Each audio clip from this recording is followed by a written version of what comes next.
आजकल जैसे ही कोई एक्टर या बिजनेसमैन अपने बच्चे को इंडस्ट्री में एंट्री दिलवा देता है, सबके मुंह पे एक ही शब्द चढ़ जाता है, नेपोटिज्म। जब शाहरुख, सैफ, आमिर खान जैसे एक्टर्स के बच्चे बॉलीवुड एंटर करना चाहते हैं, हम उसे भी नेपोटिज्म बुलाते हैं, और जब अंबानी फैमिली के बच्चे भी बिजनेस एंटर करना चाहते हैं, हम उसे भी नेपोटिज्म ही बुलाते हैं। और ये जो वर्ड है नेपोटिज्म, इसको ऑफन हम एक बहुत नेगेटिव तरीके से यूज करते हैं। पर जब हमारे पेरेंट्स हमारे लिए रिसोर्सेज कलेक्ट करते हैं, हमारा फ्यूचर सिक्योर करने की कोशिश करते हैं, तो हम उसे सिर्फ अच्छी पेरेंटिंग बुलाते हैं। माँ बाप है हमारे, इतना तो करेंगे ही हमारे लिए। अब आपको आपके आसपास हजारों लाखों लोग मिलेंगे जो नेपोटिज्म को गलत मानते हैं, शायद आप भी उनमें से एक हो। मुझे लगता है एक स्टार किड के पास एक वो चीज होती है कि अगर अच्छी परफॉर्मेंस नहीं है, हमको सिखाने के लिए ना 2-3 फिल्में और मिल जाती है कि अभी सीख जाएगा, अरे देखो इंप्रूवमेंट है, अरे 3rd फिल्म में कितने अच्छे लग रहे हैं, अरे 4th फिल्म में तो पकड़ आई गई है। But when we come, it's like you can't act, we give you an opportunity, you are out. पर मुझे थोड़ी देर दो और मैं शायद आपको दिखा पाऊं क्यों आपका ये थॉट शायद गलत है, और क्यों ज्यादातर लोग नेपोटिज्म का मतलब समझते ही नहीं है। अब अगर आप गूगल करोगे तो आपको नेपोटिज्म की डेफिनेशन कुछ ऐसी मिलेगी: यूजिंग योर पावर और influence to give unfair advantage to your family, specially by giving them jobs.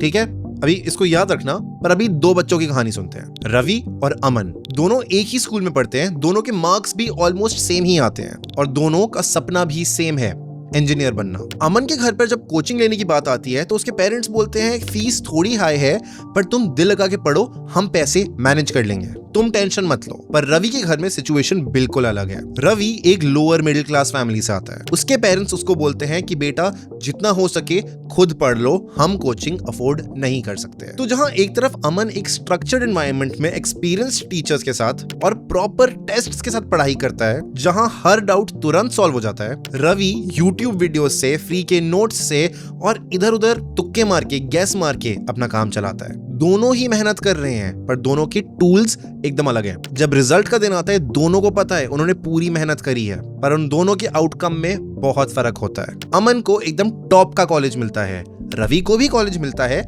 पर एक एवरेज वाला। तो तुम बताओ, जब अमन कहता है कि वो अपनी मेहनत से वहां तक पहुंचा है, क्या वो गलत है? वो भी तो वहां मेहनत करके ही आया है। बस फर्क इतना है कि उसकी मेहनत डे 1 से गाइडेड और प्रोटेक्टेड थी। उसकी स्टार्टिंग लाइन रवि से कई गुना आगे थी, और मुझे लगता है यही वो बात है जो कई लोग अक्सर गलत समझते हैं। हमें लगता है जहां 2 लोग मेहनत कर रहे हो, उनका रिजल्ट सिर्फ उनकी हार्डवर्क पे ही डिपेंड करता है। लेकिन कहानी सिर्फ मेहनत की नहीं होती, उस स्टार्टिंग पॉइंट की भी होती है। इसी थॉट को लोग नेपोटिज्म के कॉन्सेप्ट में गलत तरीके से एक गारंटीड सक्सेस का तरीका मान लेते हैं, जबकि असल में नेपोटिज्म का सिंपल मतलब है एक्सेस, वो फर्स्ट चांस जो कुछ लोगों को पहले ही मिल जाता है। सक्सेस की गारंटी नहीं, बस रेस थोड़ा आगे शुरू करने का मौका। इसलिए एक तरीके से सच ये है कि नेपोटिज्म आपको सक्सेस नहीं देता, सिर्फ एक्सेस देता है। इसको अभिषेक बच्चन के करियर के एग्जांपल से लेते हैं। अमिताभ बच्चन के बेटे होने की वजह से उनको इंडस्ट्री में बहुत सारी अपॉर्चुनिटीज मिली, जो शायद किसी और आउटसाइडर को ना मिली होती। मगर खुद से पूछो, क्या अमिताभ बच्चन के दिए प्लेटफॉर्म की वजह से अभिषेक बच्चन की हर मूवी हिट थी? एज वी ऑल नो, बिल्कुल नहीं। अभिषेक बच्चन की कई मूवीज जैसे झूम बराबर झूम, द्रोणा, बहुत गंदी तरह फेल हुई थी। In fact even though I personally like him as an actor, आज के टाइम पे कई लोग उन्हें एक सक्सेसफुल एक्टर नहीं बुला सकते। इस बात को देख के काफी क्लियर होता है कि सिर्फ अपॉर्चुनिटी मिलने से सक्सेस गारंटी नहीं होती है। आपके फादर या फिर आपके कनेक्शंस की वजह से आपको वो फर्स्ट चांस तो मिल जाएगा, मगर सेकंड चांस मिलेगा या नहीं, ये सिर्फ ऑडियंस या बाकी जनता ही डिसाइड करेगी। बॉलीवुड की बात करें तो वहां नेपोटिज्म डेफिनेटली चलता है, पर ये सिर्फ तब तक टिकता है जब तक आप ऑडियंस को खुश कर रहे हो। जब तक ऑडियंस को आपका काम पसंद आ रहा है, सब कुछ ठीक है। नहीं तो अर्जुन कपूर का ही एग्जांपल ले लो। ऑनेस्टली बुरा लगता है अर्जुन कपूर के लिए। सब कुछ होने के बाद भी इंस्टाग्राम के कमेंट्स पढ़ लो भाई के। नेपोटिज्म की बात कर ही रहे हैं तो we can not talk about Aryan Khan. Aryan Khan का एक्टिंग ना चूज करना एक काफी इंटरेस्टिंग डिसीजन था। Despite having all the resources, he had the legacy, he even had the face. लोग तो आज भी चाहते हैं कि वो एक्टिंग से अपना करियर शुरू करे। He instead chose to start directing rather than acting, क्योंकि शायद वो जानता था if he starts acting he will always be compared to his father. चाहे वो कुछ अच्छा करे या फिर कुछ बुरा, he will always be compared to his father. इसलिए maybe he started his career with directing and he did a pretty decent job with bads of Bollywood in my opinion. काफी लोगों को वो शो पसंद आया। अब क्या इस शो को उतना ही प्यार मिला होता if it was not directed by Shahrukh Khan son, ये मैं नहीं जानता, पर जब तक काम अच्छा था सब खुश हैं। इसका परफेक्ट एग्जाम्पल ये है कि जहां एक तरफ आर्यन खान को इतना प्यार मिल रहा है एज अ डायरेक्टर, उतना सुहाना खान को नहीं मिल रहा for being an actor, despite her being the daughter of probably the biggest star in India. आपको क्या लगता है, क्या इन दोनों ने स्ट्रगल नहीं किया होगा? इसको थोड़ा इस तरीके से समझो, जब आपके लिए बचपन से ऑलमोस्ट हर दरवाजा खुला हुआ रहता है तो आपके लिए स्ट्रगल की शायद डेफिनेशन ही पूरी तरह बदल जाती है। अनन्या पांडे के लिए स्ट्रगल ये था कि उसके पापा कभी करण जौहर के शो पे नहीं गए। बाकी दुनिया के लिए शायद स्ट्रगल ये हो कि 200 ऑडिशन के बाद भी कोई कॉल बैक नहीं आता किसी मूवी के लिए। ये एक तरीके का परसेप्शन ट्रैप है, विच ऑनेस्टली मीन्स कि पब्लिक की नजर में नेपो किड्स के पास जीतने का कोई रास्ता नहीं होता। और ये परसेप्शन ट्रैप सिर्फ स्टार किड्स को हर्ट नहीं करता, ये बात और डीप जाती है, क्योंकि जब एक टैलेंटेड आउटसाइडर ये देखता है कि किसी को रोल सिर्फ उसके सरनेम की वजह से मिलता है, तो उसके दिमाग में भी ये बिलीफ बैठ जाती है कि सिस्टम रिग्ड है और मेहनत बेकार है। और ये जो बिलीफ है, ये होपलेसनेस है, ये नेपोटिज्म से भी ज्यादा खतरनाक है, क्योंकि इसके वजह से लोग ट्राई करना ही छोड़ देते हैं। अब जरा इस बात को हम बॉलीवुड से निकल के अपनी लाइफ पे अप्लाई करते हैं। क्या आपको सही में लगता है हम सब इन दिस वर्ल्ड जीरो से ही स्टार्ट किए हैं? क्या हम सब के पास बचपन से सेम फैसिलिटीज थी?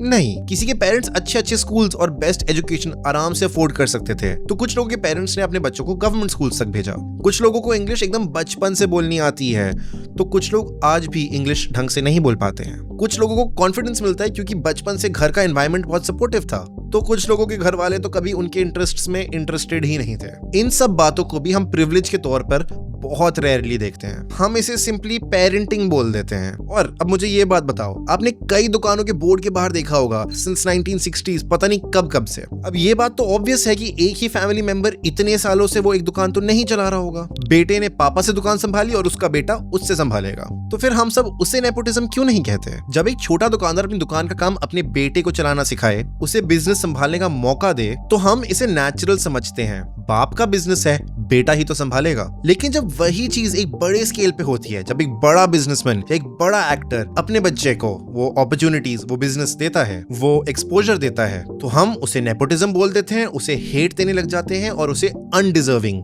का टाइटल दे देते हैं। प्रिंसिपल दोनों जगह सेम है, फर्क बस स्केल का है। अंबानी फैमिली को ही देख लो। धीरूभाई अंबानी ने एक छोटी सी टेक्सटाइल ट्रेडिंग कंपनी से स्टार्ट किया था, फिर कई साल बाद वो मुकेश और अनिल अंबानी को भी बिजनेस में लाए। फिर जब मुकेश अंबानी ने रिलायंस को one of India's largest companies बना दी, वो ये काम अपने बच्चों को आगे सौंप रहे हैं। अब अनंत, आकाश और ईशा अंबानी आगे का फ्यूचर बिजनेस संभालेंगे। क्या ये नेपोटिज्म है? टेक्निकली हाँ, पर क्या इससे रिलायंस की तरफ हमारा परसेप्शन चेंज होता है, या क्या रिलायंस की सक्सेस चेंज होती है? शायद नहीं। सच ये है कि हम सब किसी ना किसी लेवल पे अपने पेरेंट्स के दिए हुए एडवांटेजेस के साथ ही बड़े हुए हैं। ये एडवांटेजेस सक्सेस गारंटी नहीं करते, लेकिन स्ट्रगल को थोड़ा कम जरूर कर देते हैं। और इस पूरी दुनिया में जहां कुछ लोगों के पास बहुत सारा है और कुछ लोगों के पास कुछ भी नहीं, ये गैप हमें अनजस्ट लगता है, अनफेयर लगता है, और ये डिफरेंस चुभने लगती है। और शायद तभी इस फर्क को समझने के बजाय हम लोग इसे हेट करने लगते हैं और इन बिजनेसमैन और एक्टर्स के बच्चों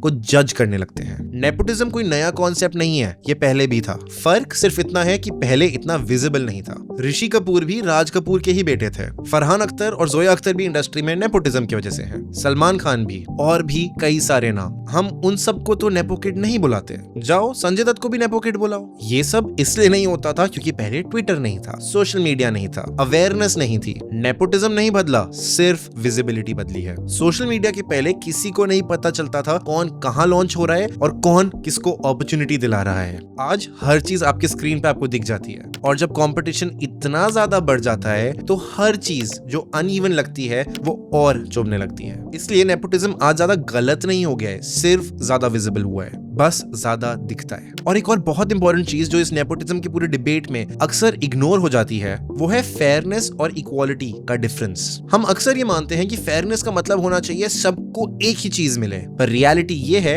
ऐसा कभी हो नहीं सकता। जिंदगी में कोई भी कभी इक्वल स्टार्टिंग लाइन पे नहीं होता। सब अलग अलग फैमिलीज में पैदा होते हैं, कुछ के पास ज्यादा रिसोर्स होते हैं, कुछ के पास कुछ भी नहीं। इसलिए जब हम नेपोटिज्म के बारे में बात करते हैं, हमें ये नहीं पूछना चाहिए कि किसने किसकी हेल्प करी और क्यों, पर हमें ये सवाल जरूर पूछना चाहिए कि क्या बाकी लोगों के लिए एंट्री लेने के ऑनेस्ट तरीके, अच्छे तरीके मौजूद भी है या नहीं। प्रॉब्लम सिर्फ तब शुरू होती है जब नेपोटिज्म टैलेंट का रिप्लेसमेंट बन जाता है, जब काम सिर्फ सरनेम फेम या कनेक्शन की वजह से मिल रहा है, और जो ज्यादा टैलेंटेड लोग हैं उन्हें घर बैठना पड़ रहा है। वही चीज फ्रस्ट्रेशन क्रिएट करती है। सच ये है कि कोई भी पेरेंट अपने बच्चे के लिए बेस्ट फ्यूचर चाहेगा, और इसमें गलत कुछ भी नहीं है। आप खुद बताओ, अगर आप बहुत ज्यादा सक्सेसफुल बन जाते हो, क्या आप अपने बच्चों की हेल्प नहीं करोगे by helping them set up their own businesses? और अगर आपको अभी भी लगता है ये बात गलत है, तो आपकी फैमिली में जो भी आपका हिस्सा बनने वाला है उससे अपना नाम कटवा लो, क्योंकि वो भी एक प्रिविलेज ही है। बोल दो अपने पेरेंट्स को कि प्रॉपर्टी से आपका नाम काट दें। असली दुनिया ऐसे नहीं चलती। पर ये बात हमेशा याद रखना, अगर आपके पास कनेक्शंस नहीं है, आपके पास कुछ और है, भूख। वो भूख जो नेपो किड्स या वो लोग जिनके पास सब कुछ है उनके पास नहीं है। उस भूख को अपनी सुपर पावर बनाओ, क्योंकि सच यही है, चाहे बॉलीवुड हो या बिजनेसेस, सरवाइव तो वही करेगा जो मेहनत करने से नहीं रुकता। अगर ये वीडियो यहाँ तक देख ली है तो कमेंट्स में वायर और हार्ट इमोजी डाल दो, और ये अगली वीडियो देख लो जो आपकी स्क्रीन पे है।